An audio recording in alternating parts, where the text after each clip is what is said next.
Region Sports Network, the only game in town.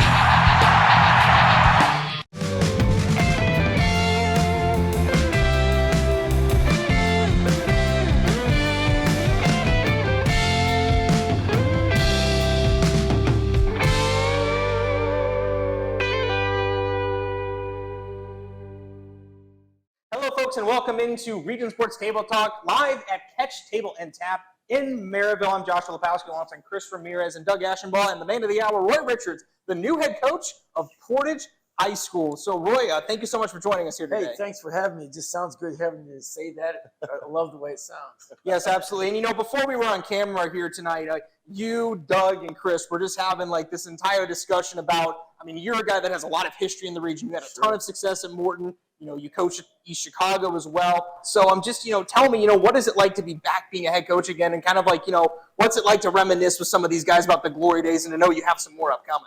It's a blast. I tell you, being a head coach again is really what I've been striving for. It's kind of what's kept me burning, I had a blast as an assistant. Don't get me wrong, coaching is coaching, but kind of being back in that saddle again was a lot of fun. And just us talking about these Morton Griffith battles, one thing I didn't mention that I remember one time Bo Radke calls me, just out of the blue. He calls me. He goes, "Coach, do you remember those Griffith Morton battles? You just can't find." And he's at LaPorte. We're at Michigan City, which is supposed to be an amazing rivalry.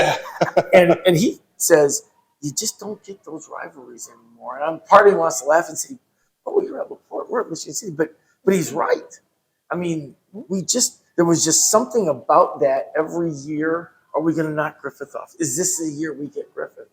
And it was just so much fun being in this region, such a blast, and being back in the driver's seat.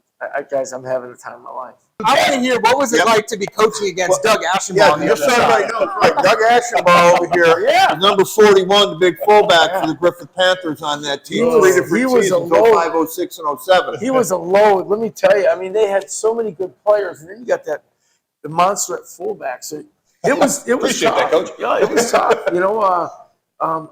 We were down. It was 7-0 you, then 7-7, and then 14-7 you guys, and then 17-7 you. And I think Russ probably thought, now is the time. These guys are going to kind of collapse. The onside kick almost got it, which probably could have been the backbreaker, and we've been maybe down 24-7. We get it. And we go down on a really tough drive. Andre makes an amazing catch in the corner. I don't think I've ever seen a better catch than that. Andre London, London. great player. One heck of a player. And then played against him, obviously. Yeah, I remember Dutton got hurt and he twisted his neck, and Dr. Lauren Brown's on the sidelines. He goes, "Well, he can return, but he can't run the ball." I go, "Doc." He's like, "I'm telling you." So I'm like, okay. So we go in and score, put in Josh DeRolf, who's a great safety, was a backup quarterback, but man, what an athlete. And we get a score. So it's 17-14. And darned if these guys don't go down and score again, make it 24-14. It's just one of those huge crowd. Yeah. And so we get the ball, and we're marching late in the game, and fourth and goal. I'm thinking, do we kick a field goal? 24-17, we're down a score. I'm thinking, man, we got London, we got Dutton, we got this big old line. We're just going to fake pound it in, hit London in the back of the end zone. He might have gone up 10 feet, caught it, tiptoes his way in the back of the end zone. We're up. Now it's 24-21 Griffith. And you just kind of felt like they were a little tight. They hadn't been in a close game all year. No, we really weren't all that year. I don't think that crowd even knew how to react because I don't know if you guys had a fourth quarter that was meaningful. And now you're in a chance, if you go 3 and out, which happened, then we have a chance to go in and score. And they went 3 and out. We kind of knew they'd feed Doug, and we crashed our defensive end under that guard. We kicked him down and crashed 2 plays in a row, and we get the ball back. We have a decent punt return. We do a flea flicker on the first play where Dutton hands it off to London on a reverse, and then he throws it back to Dutton for about a 20-yard gain. Roy Richards, everybody. And the crowd was going nuts. And then, darned if we didn't go trips to the field, London to the field, backside post to Jeremy Jeffries, and thinking for sure we've got him. And damn, if your player doesn't read it, fly over and Yeah. pick it off to seal the game. That was Rogowski we were talking about. Rogowski, yeah. Drew Rogowski, yep. It was just amazing. It was just amazing that 05, 06 was 14-14 and a half in the playoffs. Yeah. 07 was 34-34. We onside kick with a minute left. And then snap it when the quarterback's not looking, and then they kick a field goal 37-34. 08, we're up 7-6 at half, sectional championship, lose 21-7. I mean, those were battles. And then 09, we finally broke through and won 20-0 in week 1 at their place. We never beat Griffith in regular season. It's never even close.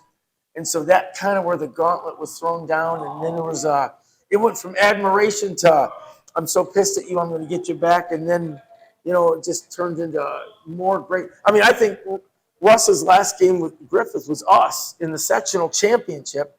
We win 27-26. That's exactly how it went out. And so it couldn't have gone out any different than a 1-point sectional championship game between Morton and Griffith. Coach, I have to say, playing against you, coaching even when I was at EC, sure. against you on the other sidelines, when you talk about region roots and why this area is so special, I can say, Coach, you're a big reason as to that too as well. I appreciate that. And seeing it both ways, being a player against you, having being a coach against you, the things you did, you're trying to prepare for what your offense would come. On the field, it was never being able to turn on a film and watch and say, hey, we know Roy's going to come out and do this.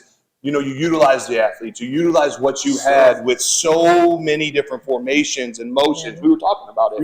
It was so hard to prepare for you, but region roots and special place here with football, your name is definitely in the center of that. Folks, we have more Table Talk coming up right after this timeout on the Region Sports Network, the only game in town. Top reasons to work at Strack and Van Til. Many opportunities to grow. Flexible hours. Outstanding benefits like paid vacation time and holidays. Enjoy health benefits in a 401k plan. I always feel like I'm part of the team. Premium and competitive pay. The sign-on and referral bonuses help to find the perfect talent. Text STRAX to 97211 to apply today, or visit our site at strackandvantil.com/careers. Nobody else will give you the opportunities that we do. Hi, I'm Crowell Company's Lantern Man. I'll cover your motorcycle. I'll be with you on the water. I'll be with you on the snow. I'll cover your insurance needs wherever you go. I'll be at Crowell Agency from 9 a.m. to 9 p.m. As Crowell Company's Lantern Man, I'm your insurance superhero. Crowell Companies, the insurance professionals in Highland, Merrillville, and Michigan City.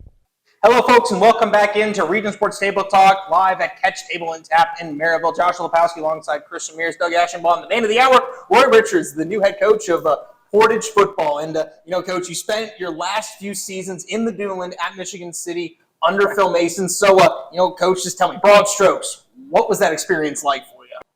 Michigan City's a great place to coach, guys. It's a great place to teach. It's really a place where you can go and have a good time, make some good money, spend some time with some great kids, and do your stuff. And, when Phil and I talked about going there, we both applied. We kind of said, hey, whoever gets the job brings the other one. Whoever gets the job runs the offense. Neither one of us really cared, but it was a lot of fun. It was a little bit of a challenge. We had to move over for each other. We're both alpha guys. We're both used to being the only guy at the table. And it was a lot of fun being together. We had a lot of success. I would say I wouldn't do it differently. I would go again. We would have a blast. We probably got out a year or two early because we had a really, really good group coming back. But at the same time, I think both of us were feeling like it's time to do something different career-wise. I think Phil was just feeling like, man, we've been there 7 years, been to 3 semi-states. Families are moving around. Maybe he's going to relocate. I've been wanting to be a head coach. I applied at so many different places that I look back and it was a blessing I didn't get. Sometimes the door closes and you think it's, a curse, and it's really a blessing because of what was going to open up for me later that I didn't know. And we were spoiled. Our second and third year, we were dynamite. We had tremendous players. We were in semi-states back to back, and you kind of get to that feeling where you think oh man, we've arrived. This isn't that hard. And then you go back to having just good players and not terrific players, and you're right back trying to get into the middle of the pack in the conference. And so that's what's so special about this conference, and that's why staying in this conference is so unbelievably amazing. I'm so blessed to be able to stay in it because that challenge is what really gets you up in the morning. And you talk about how big of a challenge it is moving to the Duneland, and now, your times in the LAC Black and all that sort of stuff. I mean, you're not intimidated by this at all, it seems like. This is Absolutely. We beat Valpo in the regionals 2 years ago. That was a huge win for us. We've had these wins that have made you realize, man, when we're on the field and we're doing well, we can play and beat anybody. And so there isn't that intimidation. It's not a daunting task. It's just a very realistic task of understanding that you could put a good team on the field and still lose. As soon as you win, you can't just high five and go out and have a great time. Starting off was great, but you still got a long way to go. That was a real it's a marathon. Shock for us. Yeah. Did you ever, when you were at Morton or at East Chicago back in the day, did you ever have a desire to one day go into the Duneland and be a head coach? I didn't. Wherever I've been, I thought that was just awesome. Oh, the LSC Black was great back then. That was the Duneland back then. You're right. That was. When I was at East Chicago, guys, we played Ben Davis, Lake Central, Portage, Penn, Providence Catholic. I mean, you played some heavyweights, so you really felt like you were at the top level. One of the things I always admired about you when you were at Morton was the way that you changed the culture of the program, really changed the culture of the whole school, in my opinion, by doing that. And you took a community that was apathetic about high school sports, and certainly high school football, and you got everybody interested. You got kids out. You had a good number of kids coming out every year, kids that if you weren't there wouldn't have been playing football, Roy. And I've since talked to a lot of kids, former players of yours, and one of the similarities is that they believed in you and they trusted you. You would tell them things, Roy, to recruit them to play, and then that you would live up to that. So in other words, you would tell a kid, hey, come on out. I'll get your name in the paper. I'll throw you the football. We'll get your name, whatever it was. Yeah. Get your name in the paper, And then, a lot of coaches would say something like that, and then you're third on the depth chart and you never get in the lineup. Of course. You would put kids like that in the game and then call their number, right? Yeah. I and appreciate I that. think, things like that, the difference that you made in kids' lives by doing things like that, by believing in them one time for one moment, something that nobody else probably ever did for them. You would call their number in front of a crowd and give them the ball. And to me, that was just, I respect you like, I couldn't even describe the way that, what you did for that program and those kids over there. You're a class act all the way, and I can't wait to see you do it at Portage. More Table Talk coming up right after this, folks, on the Region Sports Network, the only game in town.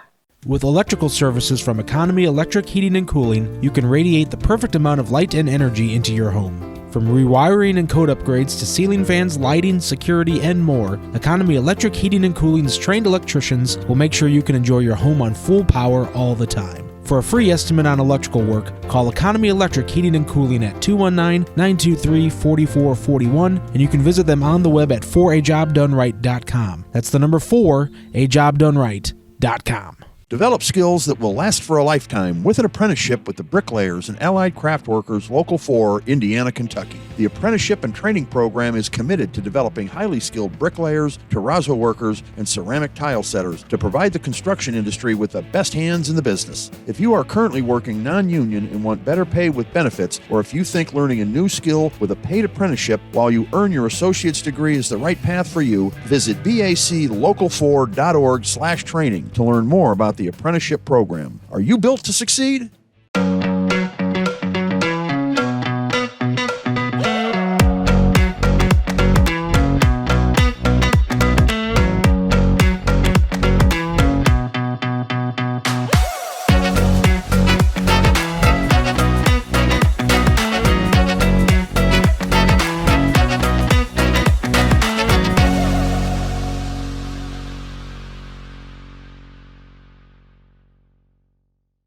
Hello, folks, and welcome back into Region Sports Table Talk from Catch Table and Tap here in Merrillville. Josh Lepowski here with you alongside Christian Ramirez, Doug Ashenbaugh. Roy Richards is the man of the hour here, head coach of Portage High School. And Doug, why don't you start us off with this segment? Yeah, we were talking a little bit about off-season. You've already touched a little bit. I know how off-seasons are extremely important, first and foremost, but you go from Morton, right? We know, and now you're going to this big school in the Duneland. Yeah, exactly. What is the off season like for you? The facilities, what do you got working on over there is my biggest thing, because I know with Griffith we had a weight room and some rocks that were grass right outside of there. But what does it kind of look for you? What are some of the things that you're working on to, you're there 12, what do you say, 12 weeks now? Yeah, 12 weeks already crazy. What is it looking like for you over there?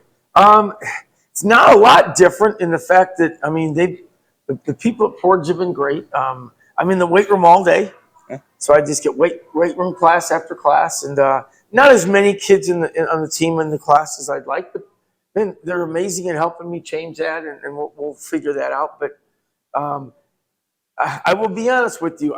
We talked a little about changing the culture, and the culture is going to have to change a little bit. The kids at Portage are 3-sport athletes, 2 and 3 sport athletes, and that's awesome. But if they're not in your class, and they're 2 and 3 sport athletes, when do you get them? Yeah, of course. And so you're really, we are scrambling for times throughout the day to actually meet and work with kids. I've already had the baseball coach come in and say, hey man, we got practice. What are you doing? The track coach, listen, we got practice. We're trying to rest these guys' legs. You're throwing it at night. So, and they're right, and I get all that. But, darn, they already got it. They already know that there's no way in the world I'm just going to say, okay, we'll wait until June until these guys are done. And so everybody's got to move over a little bit. When we first started after school, you'd have about 20 kids in the weight room. So other sports were all in there. And now we're at 50 and 60. So now sports are saying, hey, I need to sign up for this to get Roy and his guys out of there so we can work out. So that's where the changes come. That's where we're seeing that's different, that we're doing a good job with. You discussed culture change. And one thing about Portage is that this is a program that has won before. And this is a program that has had success before. There's no reason you can't do it again. Right. Are you trying to plant it in the heads of the students that are there as a reminder, like, look at all those football banners hanging in the gym. You can win here. I can do that with you. Not so much just because the way kids are. They haven't won during the time they've been there. They haven't won during the time that they've been a middle school kid. And so those banners, that to them that's history. That's not now. And so what you're doing now is like we use a lot of our experience of when we were at Michigan City, when we played you guys. We recognize you guys as tough kids. We recognize you guys as very talented kids. We always felt like we would win with special teams, maybe with a little bit more hard work, but we never ever left feeling like we had better players or tougher players. You guys have what it takes to win. We would look at score comparisons of what you did against Crown Point and what we did against Crown Point, and you guys were always right there. So those are the different ways that we have connected with them. Just explaining to them how much abilities they have and what we can get them to do, and getting them to picture what we've done, getting them on huddle so they can see what we did. If we're not going to look back, let's look forward. Yeah, exactly. What kind of time frame are you looking at, or do you have in mind for making this program let's talk about your goals, I guess, first before we talk about the time frame for them. So what do you see as your possibilities? You're right, Chris. It's a little different. Like Morton, like we said, Morton used to be a dynamite team. Huge history. Well, those kids did not see that. So we didn't talk about that. This is what I say to all the kids. You guys are juniors and seniors. I'm old. It's not like I'm 35, 40 years old. I got 25 years left. So I'm a senior too. So I don't really have the luxury of saying, hey, this is a 5-year plan, because all you guys are gone and I could be dead. That's kind of the way I say it. So I'm a senior, you're a senior. Let's do it now. Let's do what's necessary to get it done now. Let's shock the world. Let's have a blast. Let's do everything we could possibly do to create as many great memories as possible. So that way, when you guys meet up in your Christmas parties or your college days and you're hanging out with your buddies and you're talking about, even if it's just the 1 year you played with us, hey man, remember when Richard said this, how stupid he looked, or remember how much fun we had, or remember the touchdown you scored. Those are the things that we preach. When you're doing stuff on a Thursday in practice or a Friday in a game, you've established what you're saying in March when you're in the hallways, in the weight room, in just visiting with kids. When you establish that relationship, when you establish you make a precedent. It's like I don't know what it is about Portage kids, they all wear Crocs. And when we first got there, every kid's in the weight room in Crocs. And they all had their own headphones on, listening to their own different music. And you're going, holy cow. There's no team here. Yeah, we're together now. There's I.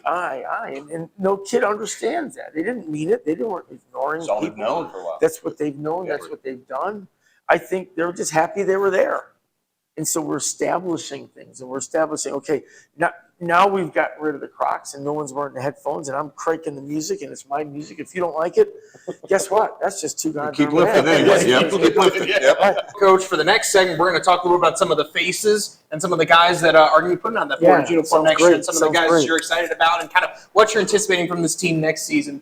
Folks, thank you so much for joining us here for Region Sports Table Talk here from Catch Table and Taps. We have more Table Talk coming up right after this, folks, on the Region Sports Network, the only game in town.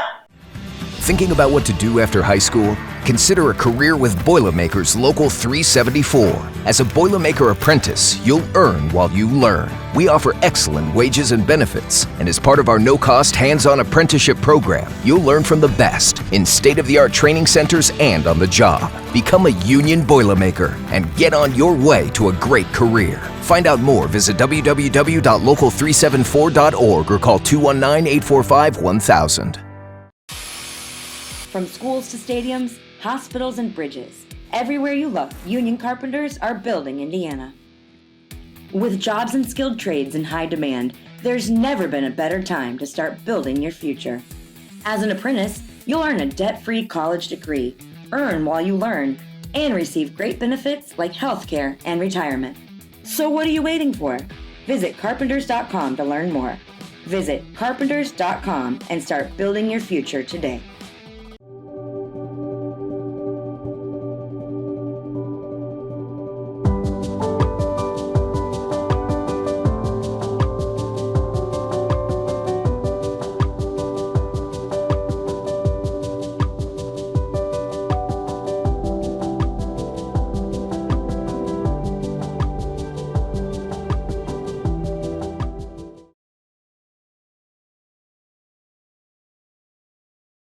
Hello, folks, and welcome back to Region Sports Table Talk from Catch Table and Tap here in Merrillville. Joshua Lepowski here with you alongside Chris Ramirez, Doug Ashenbaugh, and Roy Richards, the one that we are talking to here today about some Portage football. And, Coach, we want to talk a little bit about next season here, Coach. And, it's a Portage team, not beat around the bush. It's a team that went 2-8 last year. So it's a team that definitely, has to make some changes. And you discussed that a little bit in the last segment with culture changes, stuff like that. But you've got some talent coming back. So, who are the guys you're relying on in that sense to kind of, set up that culture changes, because you got to get it through to those players as you do. Yeah, you do. And the thing is, there's a lot of talented players. The issue is they were starters, but they weren't contributors. And so you've got to change their mindset of being a contributor. Portage had talent. There's no doubt. There are players that are going to be starting for us that are going to be seniors that did not start, that did not play on Friday nights, that are going to be every bit as talented as players we've had probably anywhere we've been. Isaiah Patterson is a flat-out cat, and he was a running back that never played. And so he's going to be a safety. He's going to be a slot. Ethan Jarvis might be one of the more talented players on the team that didn't play, quit, had some issues. He's going to be a guy that's going to be 3 or 4 different positions. There's so many of those guys that we are trying to draft. As coaches, we sit around and we say, Colin Yarnell, Dave Cisak, we say, okay, I'll take Andrews, you take Tayshawn. I'll get JoJo, you get Walker, the Mabon twins. We'll take Ethan, you get Corba. And that's kind of how we do it. So we sit in a room and we just kind of barter on who we're going to take, and then we go out and do some stuff and go, no. We're misusing him. He's way too good. I got to have him. you take this guy because he's got to play and he's just way too good. And so that's kind of how we've always done it, and so well, that's got to be the secret to your success then, Roy, right there. It's a blast. Identifying what talent the player, an individual, what he can do to help you. Chris, without a doubt, the NFL draft is next week. We're just like draft freaks. They all come to my house, and all we do is my wife makes food, and we cater. We just eat chicken wings, and we watch the draft. We pick it apart. But that's what we do with our team. And like we play the middle safety, and I said, no, guys, I've got him already. And CSEC's like, well, he's watching the weight room. I said, Coach, I've got the guy already. Evan Collins, he was a starting corner last year. He tore his ACL. He's not as shifty, but he's powerful. He's athletic. He's physical. He's intelligent. He's our middle safety. We call him the Wolf in Michigan City, and he's going to be the chief at Portage. And so once his coaches see this kid, and once the CSEC said, Coach, you hit it. You were flat out right. You should have told us to shut up a while ago. Evan is that guy. And so that's what we do. You're seeing this on film? Is that how you're doing? Where are you? How are you recruiting these guys? Where are you recruiting? On how they walk, how they carry themselves, how they present themselves. No kidding. Yeah, that's who you want. You want guys that walk tall and look you in the eye and bounce when they step and want that responsibility. Without a doubt. Everybody can be an athlete, but you'd be surprised how many good athletes put the headphones on and walk from class to class and look down and they're in their own world and they don't bring anything to the school other than just what they do on a Friday night. And we always tell the kids, I'm looking for someone that just brings positivity and makes the kids around you walk a little bit taller and makes the teacher say, oh, good, he's in my class. It makes the kid who's lifting say, oh, good, he's my spotter. And that's the life-changing stuff that Roy Richards will bring to Portage just like he did. You changed lives at Morton the way you did that. You didn't just coach for Friday night for wins. No, you can't. You didn't. And that was, to me, was always the difference. To me, that was what I thought. I talked to so many other coaches that coached against you and the respect they had for you. What's the possibilities at Portage?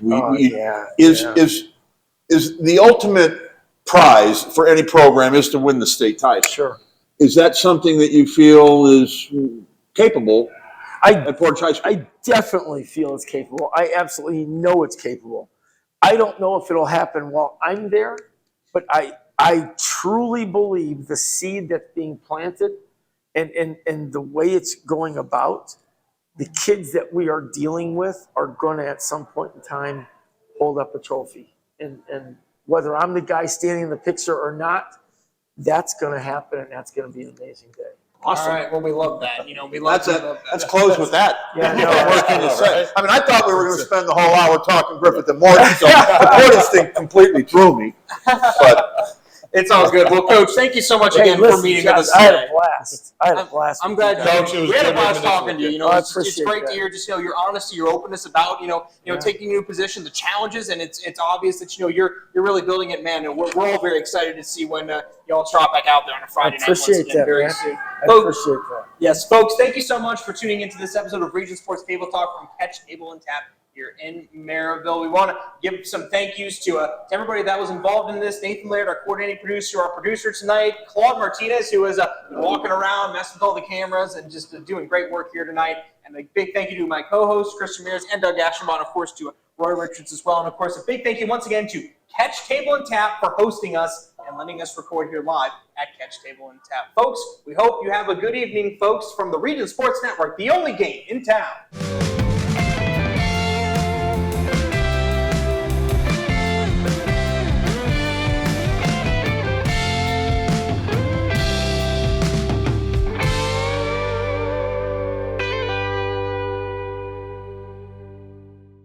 Region Sports Network, the only game in town.